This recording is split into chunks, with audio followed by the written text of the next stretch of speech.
Last week, we discussed Spirit and his debut in G.I. Joe: A Real American Hero issue 31. Well, the very next issue, issue 32, cover dated February 1985, gave us the debut of Recondo, Ripcord, Blowtorch, and the subject of today's video, Lady Jaye. Before we begin, I do want to thank you whether you're returning or it's your first time here for watching JLS Comics. And don't forget to subscribe because we upload content just like this every single week. Let's jump right into this video. Allison Hart-Burnett was born on a quaint little island off the coast of Massachusetts called Martha's Vineyard. After high school, Allison enrolled in an all-women's college in Pennsylvania called Bryn Mawr College. She later did some graduate work at Trinity College in Dublin, Ireland. Her file card says she picked up a faint Gaelic lilt that adorns her speech. Incidentally, her Action Force intelligence profile lists her place of birth as Ireland. Anyway, Allison graduated from Fort Holabird, a post for the United States Army, until 1973, and the intelligence school that was housed on that base. G.I. Joe Order of Battle tells us that Allison is an expert in linguistics and in adopting someone else's identity. She doesn't go for cheap, phony wigs. She studies the subtleties of her subject and can blend in perfectly, from their mannerisms to their voice. She's also fluent in Portuguese, Russian, Polish, German, Afghani, Italian, French, and obviously English. Allison's taken acting classes, and these are all things that take her fieldcraft, courtesy of intelligence school, to the next level. And it would play into her experience on the team. On top of all that, and her qualifications with NATO weaponry, especially her Colt Python 357 Magnum and the Reflex crossbow, LJ is qualified as a Wizzo in the Sky Striker. Lady Jaye appeared in Revenge of Cobra first, then her action figure debuted the following year, and ultimately later that same year, her introduction by Larry Hama over at Marvel Comics. So that's what we're going to talk about right now.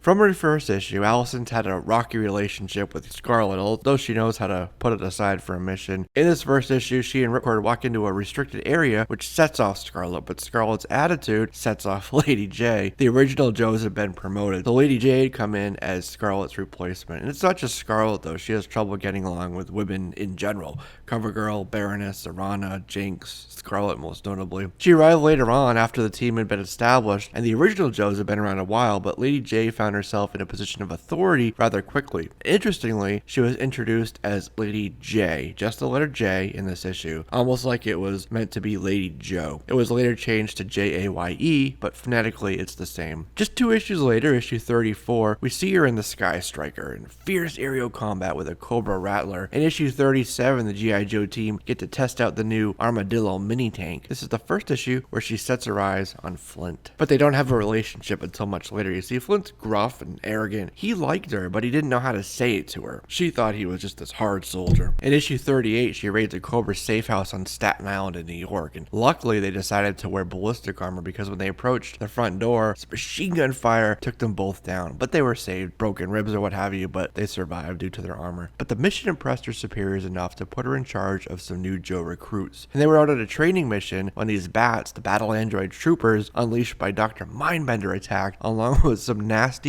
mutant plant spores. In issue 50, the special missions preview, she's part of a team to take down airline hijackers. 3 issues later, Flint decides he likes Allison and starts to hit on her. In that issue, there's a squadron of Cobra eels and they're set to attack the temporarily closed pit. After observing them, Flint told LJ to go warn the others, and she does, while Flint holds off the eels. Badly wounded during the conflict, and while recovering, he finally opens up to her, and thus begins their storied romance. The pit was not so lucky, however. Hawk and Hollingsworth blew it up to keep it out of the hands of the attacking Cobra elements. Destro escaped, and in issue 57, LJ and Flint team up with 2 operatives from UK intelligence to steal plans for the terrordromes from Castle Destro. And from their Overwatch post, they observed Destro being arrested. Lady Jaye was able to use her undercover skills, her ability to mimic and mime, to infiltrate the castle and break Destro out of this, and this experience kind of changed Destro's perception of the Joe teams and their interactions going forward. Issue 63 finds her with Snake Eyes and Scarlet on vacation in Grenada. Even though she has issues with Scarlet, they still manage to vacation together. But this is the vacation where Snake and Scarlet fake their deaths to go on the unsanctioned mission to Barovia. When they ultimately come back, Flint was pissed at them for not letting them in on the plan, and issue 67 is where she punches Flint in the face with a mean right hook, trying to knock some sense into to them, but they quickly made up, told each other they cared, and by issue 72, they're making out. And when they're making out, they were seen by a Cobra Infiltrator. The Infiltrator had stole a black box, which thrust the Joes into the Cobra Civil War that had erupted on Cobra Island. During the Civil War, Lady Jaye and Flint coordinated operations from their post in the bridge of the island on the USS Flag. When the war was winding down, issue 77 actually finds her at this big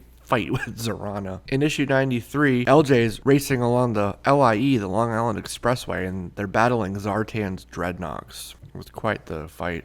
By issue 101, Roadblock, Flint, Lady Jaye, and Muskrat were given a sealed envelope from General Hollingsworth, and the orders classified as top secret. The team were then sent to Sierra Gorda with a new version of the October Guard so they could make the generals happy. It was an interesting mission. She remained with the team until decommissioning, and during this non-canon period, she and Flint were married, with Lady Jaye having retired from active duty. But in Devil's Due issue 42, Lady Jaye died. When the license went back to IDW and the Hamaverse picked up again with the original numbering, Hama brought her back. And in some continuity, Flint and LJ had a daughter named Marissa Fairborn, who is part of the Transformers team. For more on that, check out my Flint video. She reopens in revived Hamaverse canon, of course, and in issue 161, she has to go to Springfield, now abandoned, and rescue Chuckles. And in the next issue, they're on an observe and report mission. She's with a torpedo, and they're posing as surfers on the beach next to the boardwalk in Broca Beach, and it ends with LJ kicking the Baroness's ass. In issue 174, LJ and Flint team up on an op where they're tasked with taking down and taking in Darklon. They capture him, and upon exfil, the helos hit with small arms fire, and both Darklon and LJ are hit. Flint chose to treat LJ over the mission, which was to bring in Darklon alive at any cost, although Darklon's chest-sucking wound was covered by a Roadblock with a sandwich bag he happened to have, and he survived too. But that choice was important, so when they land, LJ's rushed to surgery, and it would be the last time